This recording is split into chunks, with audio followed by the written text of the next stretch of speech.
नमस्कार दोस्तों, स्वागत है एक बार फिर से आपका अपने इस यूट्यूब चैनल स्टडी टिप्स पर। हम चैप्टर थर्ड कर रहे थे और चैप्टर थर्ड का फर्स्ट पार्ट हमने पिछली वीडियो में कर लिया था और इस वीडियो में हम इसका सेकंड पार्ट करेंगे। तो फर्स्ट पार्ट में हमने पढ़ा कि खगोल की प्राचीन विरासत के बारे में, अंतरिक्ष जानकारी के विभिन्न साधनों के बारे में, पलायन वेग के बारे में और प्रक्षेपण वेग के बारे में। और इस चैप्टर में हम नेक्स्ट शुरू करते हैं। तो इसका फर्स्ट पॉइंट है विश्व का पहला उपग्रह। विश्व का पहला उपग्रह था स्पुतनिक 1, जिसे 1957 में तत्कालीन सोवियत संघ द्वारा पहुंचाया गया था। तो हमें इस उपग्रह का नाम याद रखना है और 1957 में, और कौन सा देश था? सोवियत संघ, तत्कालीन सोवियत संघ था और 1990-91 के बाद में विभिन्न टुकड़ों में बंट गया था और अब ये रूस है। नेक्स्ट है अंतरिक्ष कार्यक्रम के तहत पहले जीवित प्राणी लाइका नामक कुतिया को स्पुतनिक 2 में भेजा गया, जो असफल रहा। तो हमारे लिए यहाँ क्वेश्चन बनता है कि सबसे पहला जीवित प्राणी जो अंतरिक्ष में गया वो थी एक लाइका नामक डॉगी था, उसे भेजा गया था। तो हमें चार ऑप्शन दे देंगे, जैसे जैसे बंदर, या फिर चूहा, या फिर कोई कुत्ता। तो हमें उसका सही आंसर देना है, एक डॉगी था। नेक्स्ट है 1961 में सोवियत संघ ने पहला मानव सफलतापूर्वक अंतरिक्ष में भेजा और यूरी गागरिन अंतरिक्ष यान वोस्तोक 1 में अंतरिक्ष की यात्रा करने वाले विश्व के पहले व्यक्ति बने।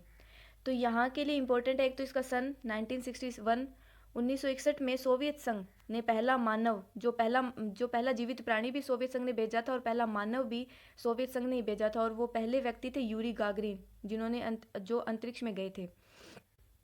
नेक्स्ट है 1969 यानी 1969 में अमेरिका ने अपोलो 11 अंतरिक्ष यान से 3 यात्रियों को सफलता के साथ न सिर्फ अंतरिक्ष की सैर कराई, बल्कि 2 अंतरिक्ष यात्रियों को चंद्रमा की सतह पर भी उतारा। नील आर्मस्ट्रांग विश्व के पहले व्यक्ति बने जिसने चंद्रमा की सतह पर पहला कदम रखा। तो यहाँ इंपॉर्टेंट है एक तो सन 1969, और अमेरिका ने अपोलो 11 अंतरिक्ष यान से 3 यात्रियों को अंतरिक्ष में ना बल्कि यात्रा कराई, बल्कि उन्हें चंद्रमा की सतह पर भी उतारा, और जो विश्व के पहले व्यक्ति बने वो थे नील आर्मस्ट्रांग, और दूसरे व्यक्ति थे बज एल्ड्रिन। अब आप कहोगे कि मैंने यहाँ क्यों नहीं मेंशन किया? वो मैंने इसलिए यहाँ नहीं लिखा क्योंकि आरबीएससी की बुक में सिर्फ एक ही नाम दिया हुआ है, वो है नील आर्मस्ट्रांग, पहले व्यक्ति का नाम दिया हुआ है, दूसरा व्यक्ति हमें नहीं बताया हुआ।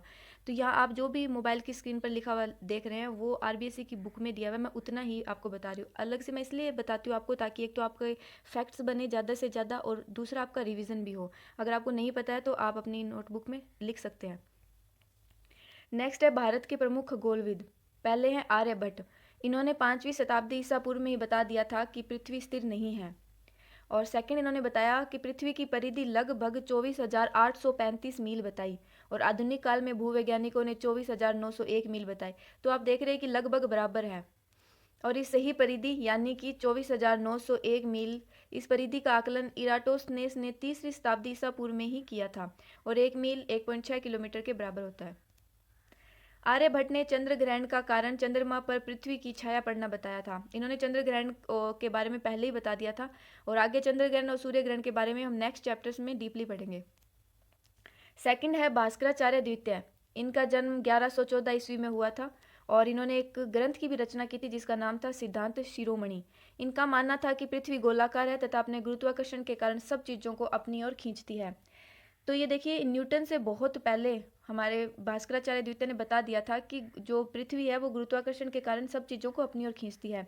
लेकिन वही है, हमने कभी इसकी तरफ ध्यान नहीं दिया। जैसे हमें पता हो कि 1903 में राइट ब्रदर्स ने पहली बार एरोप्लेन की जो सफल उड़ान भरी थी, लेकिन क्या आपको पता है कि हमारे भारत में बहुत पहले एरोप्लेन का ढांचा तैयार कर दिया गया था, और इस पर एक मूवी भी आई थी 2015 में आयुष्मान खुराना की, और उस मूवी का नाम था हवाई ज़ादा, आपने देखी होगी। खैर, थर्ड है वराहमिहिर।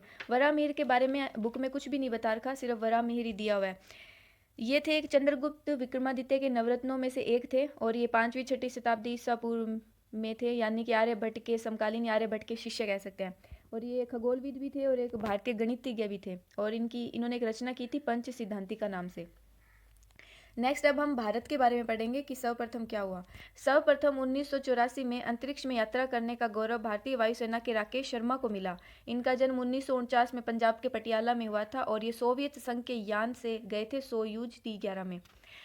1984 में उस समय हमारी इंदिरा गांधी प्रधानमंत्री थी, और जब ये वापस आए तो इन्होंने जब इंदिरा गांधी से मुलाकात की तो इंदिरा गांधी ने इनसे पूछा कि जब आप ऊपर गए थे अंतरिक्ष में तो हमारा भारत कैसा दिखता है वहाँ से। तब इन्होंने कहा था कि सारे जहाँ से अच्छा हिंदुस्तान हमारा। तो हमें हमें याद रखना है कि पहले भारतीय थे ये राकेश शर्मा। ये बहुत ही ज़्यादा इंपॉर्टेंट फैक्ट है कि पहला भारतीय कौन था, तो राकेश शर्मा थे। नेक्स्ट है कि पहली महिला कल्पना चावला थी और इनका जन्म 1961 हरियाणा के करनाल में हुआ था। और ये राकेश शर्मा के बाद में दूसरी भारतीय लेकिन पहली महिला थी। कल्पना एक इंडो अमेरिकन थी। इंडो अमेरिकन मतलब कि इनका जन्म तो भारत में हुआ था लेकिन इन्होंने बाद में अमेरिका की नागरिकता ले ली थी। अभी हाल ही में अमेरिका में चुनाव हुए थे और वहाँ भी एक इंडो अमेरिकन उपराष्ट्रपति बनी है, कमला हैरिस। वैसे ही ये कल्पना चावला भी एक इंडो अमेरिकन थी। 1 फरवरी 2003 को कोलंबिया अंतरिक्ष यान आपदा में वापस आते समय इनकी दुर्घटना में मौत हो गई थी। इसके अतिरिक्त भारतीय मूल की अमेरिकी नागरिक सुनीता विलियम्स अंतरिक्ष में सर्वाधिक समय बिताने वाली महिला है और इन्होंने वहाँ 322 दिन बिताए थे। लेकिन हाल ही में वर्तमान में ये रिकॉर्ड बदल चुका है। वर्तमान में क्रिस्टीना कोच नामक एक महिला है जिन्होंने सर्वाधिक समय बिताया है और 2020 में हाल ही में टूटा है ये रिकॉर्ड। इन्होंने 328 दिन बिताए थे। पहले सुनीता विलियम्स ने इन्हें ही बिताए थे। भारत का पहला कृत्रिम उपग्रह आर्यभट्ट था।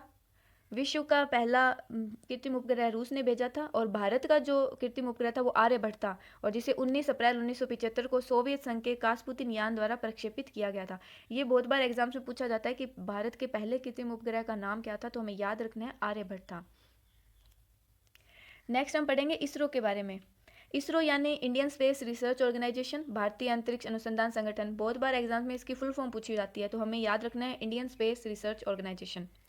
देश के प्रसिद्ध वैज्ञानिक होमी जहांगीर भाभा के नेतृत्व में 1962 में परमाणु ऊर्जा विभाग ने अंतरिक्ष अनुसंधान के लिए भारतीय अंतरिक्ष अनुसंधान संगठन का गठन किया। तो आरबीएससी की बुक में यही बता रखा है कि 1962 में परमाणु ऊर्जा विभाग में इसरो की स्थापना हुई थी। लेकिन रियल फैक्ट ये है कि इसरो की स्थापना 15 अगस्त 1969 यानी 1969 में हुई थी।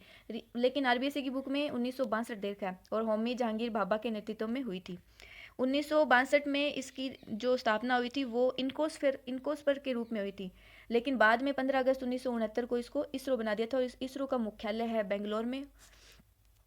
नेक्स्ट है, भारतीय अंतरिक्ष कार्यक्रम को गति देने का श्रेय विक्रम साराभाई को जाता है। विक्रम साराभाई के बारे में हमने अगर आपने अब्दुल कलाम जी के इंटरव्यू देखे होंगे तो उन्होंने बहुत बार इनका विक्रम साराभाई का जिक्र किया। ये एज ए लीडर बहुत अच्छे लीडर थे ये, और जो भी आज इसरो है इन्हीं की वजह से, विक्रम साराभाई की वजह से।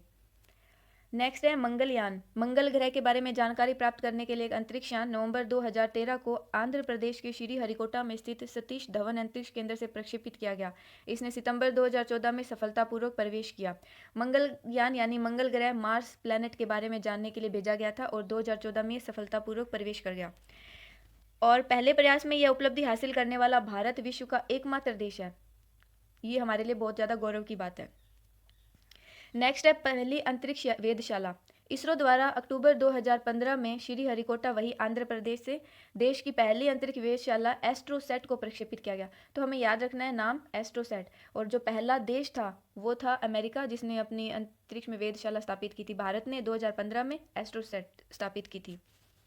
नेक्स्ट है क्वेश्चन आंसर।